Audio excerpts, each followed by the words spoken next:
প্রিয় দেশবাসী, আমি জানি আগামী জাতীয় নির্বাচন কখন হবে সে বিষয়ে সিদ্ধান্ত জানার জন্য রাজনৈতিক দল ও জনগণের মধ্যে বিপুল আগ্রহ রয়েছে। আমি বারবার বলেছি এই নির্বাচন ডিসেম্বর থেকে আগামী বছরের জুনের মধ্যে অনুষ্ঠিত হবে। এই সময়ের মধ্যে দেশের নির্বাচন উপযোগী পরিবেশ সৃষ্টির জন্য যা যা করা দরকার সরকার তাই করছে। এখানে মনে রাখা জরুরি, বাংলাদেশ স্বাধীনতার পর থেকে যতবার গভীর সংকটে নিমজ্জিত হয়েছে তার সবগুলোরই প্রধান কারণ ছিল ত্রুটিপূর্ণ নির্বাচন। ত্রুটিপূর্ণ নির্বাচন প্রক্রিয়ায় বারবার ক্ষমতা কক্ষিগত করার মধ্য দিয়ে একটি রাজনৈতিক দল বর্বর ফ্যাসিস্টে পরিণত হয়েছিল। এই ধরনের নির্বাচন যারা আয়োজন করে তারা জাতির কাছে অপরাধী হিসেবে চিহ্নিত হয়ে যায়। এমন নির্বাচনের মধ্য দিয়ে যে দল ক্ষমতায় আসে তারাও জনগণের কাছে ঘৃণিত হয়ে থাকে। এই সরকারের একটি বড় দায়িত্ব হলো একটি পরিচ্ছন্ন, উৎসবমুখর, শান্তিপূর্ণ, বিপুলভাবে অংশগ্রহণের পরিবেশে একটি নির্বাচন অনুষ্ঠান করা, এমন একটি নির্বাচন আয়োজন করা যাতে করে দেশ ভবিষ্যতে নতুন সংকটে না পড়ে। এই জন্য সবচেয়ে বেশি গুরুত্বপূর্ণ হলো প্রাতিষ্ঠানিক সংস্কার।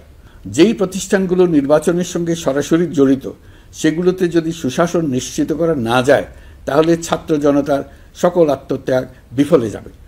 সংস্কার, বিচার, নির্বাচন এই তিনটি ম্যান্ডেটের ভিত্তিতে আমরা দায়িত্ব গ্রহণ করেছিলাম। সেই বিবেচনায় আগামী রোজার ঈদের মধ্যে সংস্কার ও বিচারের বিষয়ে আমরা একটি গ্রহণযোগ্য জায়গায় পৌঁছতে পারব বলে বিশ্বাস করি। বিশেষ করে মানবতা বিরোধী অপরাধের বিচার, যা কিনা জুলাই গণ অভ্যুত্থানের শহীদদের প্রতি আমাদের সম্মিলিত দায়, সেই বিষয়ে আমরা দৃশ্যমান অগ্রগতি দেখতে পারব। এতে আমাদের উপর আপনাদের অর্পিত ম্যান্ডেট ন্যূনতম হলেও বাস্তবায়ন করে যেতে পারব। সেই বিবেচনায় ও ইতিহাসে সবচেয়ে অবাধ, সুষ্ঠু, প্রতিদ্বন্দ্বিতামূলক ও গ্রহণযোগ্য নির্বাচন আয়োজনের জন্য সকল পক্ষের সঙ্গে আমরা আলোচনা করেছি। পাশাপাশি বিচার, সংস্কার ও নির্বাচন সংক্রান্ত চলমান সংস্কার কার্যক্রম পর্যালোচনা করে আমি আজ দেশবাসীর কাছে ঘোষণা করছি যে আগামী জাতীয় নির্বাচন 2026 সালের এপ্রিলের প্রথমার্ধের যে কোনো একটি দিনে অনুষ্ঠিত হবে। এই ঘোষণার ভিত্তিতে নির্বাচন কমিশন উপযুক্ত সময়ে আপনাদের কাছে নির্বাচনের বিস্তারিত রোডম্যাপ প্রদান করবে। আমরা এমন নির্বাচন চাই যা দেখে অভ্যুত্থানের শহীদদের আত্মা তৃপ্তি পাবে, তাদের আত্মা শান্তি পাবে। আমরা চাই আগামী নির্বাচনে সবচেয়ে বেশি ভোটার, সবচেয়ে বেশি প্রার্থী ও দল অংশ নেক।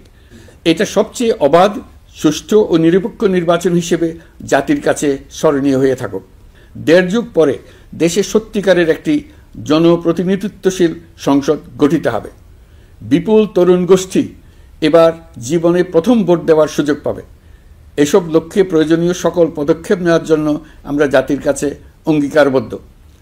আমি দেশবাসীর প্রতি আহ্বান জানাই, আপনারা সকল রাজনৈতিক দল এবং আপনাদের এলাকার প্রার্থীদের কাছ থেকে সুনির্দিষ্ট অঙ্গীকার আদায় করে নেবেন যেন আগামী সংসদের প্রথম অধিবেশনেই যেসব সংস্কারের প্রশ্নে ঐকমত্য অর্জিত হয়েছে তা কোনো প্রকার কাটাছেঁড়া ছাড়াই যেন তারা অনুমোদন করেন।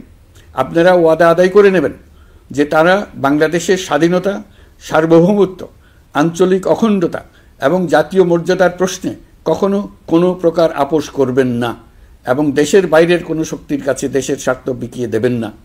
আপনারা তাদের কাছে সুনির্দিষ্ট প্রতিশ্রুতি আদায় করে নেবেন এই মর্মে যে তারা কখনোই কোনো অবস্থাতেই আপনাদের গণতান্ত্রিক অধিকার ও মানবিক মর্যাদা ক্ষুণ্ণ করবেন না। আপনারা তাদের কাছে অঙ্গীকার আদায় করে নেবেন যে তারা সম্পূর্ণ সততা ও স্বচ্ছতার সাথে দেশ পরিচালনা করবেন এবং সকল প্রকার দুর্নীতি, দলীয়করণ, টেন্ডারবাজি, সিন্ডিকেটবাজি, চাঁদাবাজি, সন্ত্রাসী কর্মকাণ্ড ইত্যাদি গণবিরোধী কাজ থেকে নিজেদেরকে সম্পূর্ণভাবে মুক্ত রাখবেন।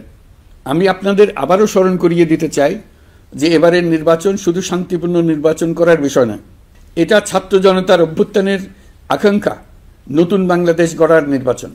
এই নির্বাচনে পরিচিত দলগুলিই থাকবে, তাদের পরিচিত মার্কাগুলিই থাকবে, কিন্তু ভোটারকে বের করে আনতে হবে যে এই মার্কার পেছনে আপনার কাছে ভোট প্রার্থীরা কে কতটুকু নতুন বাংলাদেশ গড়ার জন্য প্রস্তুত, কে কতটা প্রতিজ্ঞাবদ্ধ। আমরা যারা এই নির্বাচনে ভোটার হব তারা অত্যন্ত সৌভাগ্যবান এবং সৌভাগ্যবতী। আমরা একটা অনন্য ঐতিহাসিক ভূমিকা পালনের সুযোগ ও দায়িত্ব পাচ্ছি। আমরা জাতির নতুন যাত্রাপথ তৈরি করে দেওয়ার দায়িত্ব পাচ্ছি। আমরা নতুন রাজনৈতিক সংস্কৃতি সৃষ্টির মহান সুযোগটা পাচ্ছি। আমাদের সুচিন্তিত ভোটের মাধ্যমে নতুন বাংলাদেশ নির্মিত হবে, শহীদদের রক্তদান সার্থক হবে। আশা করি বিষয়টা নিয়ে চিন্তাভাবনা করেই সবাই ভোট কেন্দ্রে যাব এবং দৃঢ়প্রত্যয়ে ভোট দেব। এখন থেকে ভাবনা চিন্তা শুরু করুন, আলোচনা শুরু করুন। এখন থেকে আপনাদের ভোটের গুরুত্বটা বুঝে নিন। আপনার এবারের ভোটের গুরুত্ব ঐতিহাসিক মানদণ্ডে দেখা হবে। প্রিয় দেশবাসী, আমাদের সবসময় মনে রাখতে হবে, পতিত ফ্যাসিবাদ ও তার দেশি বিদেশি দোসররা নতুন বাংলাদেশ গড়ার সম্মিলিত প্রচেষ্টাকে পদে পদে বাধাগ্রস্ত করার চেষ্টা চালিয়ে যাচ্ছে। তারা নানামুখী অপপ্রচারে লিপ্ত।